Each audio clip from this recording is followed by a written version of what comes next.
Dobro dan ljudi, dobrodošli u novi klip na kanalu Medi HD. U današnjem klip ću vam pokazati kako da instalirate Farming Simulator 2015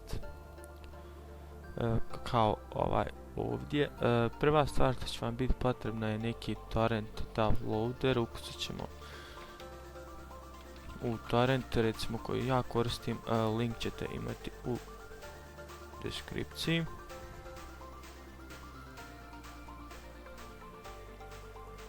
Dok se ovo učita, otići ćete na ovaj ovdje link i sad meni ovo neće da učita. Kad skidate torrent, idite ovdje download now i sačekate dok vam se skine i instalirajte. Treba automatski da počne. Uglavnom malo sačekajte. Sad, kad to sve, kad skinete torrent, otiđite na ovu ovdje stranicu i idite download torrent. Ovdje kliknete, ja moram reći yes jer već imam skinut, i ovdje će vam se početi skidati igrica.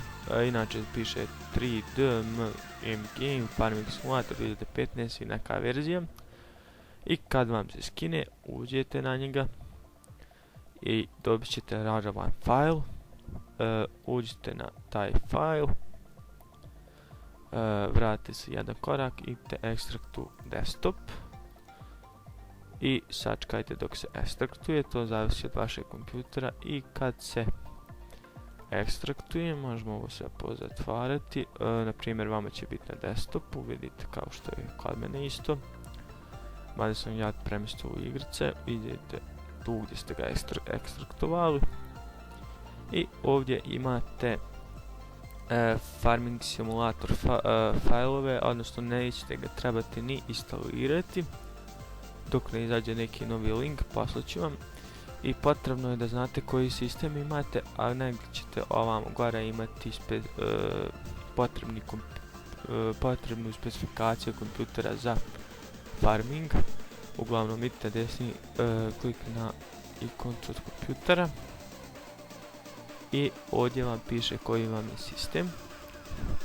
U mene 64 bita i vi ulazite na farming od 64 bita, recimo kao što ja ulazim. Idete desni klik, send to desktop i možete igrati igricu. Ako vam se svidio klip, lajkujte, šerujte i ne zaboravite subscribe-ovati se na kanal. Ćao!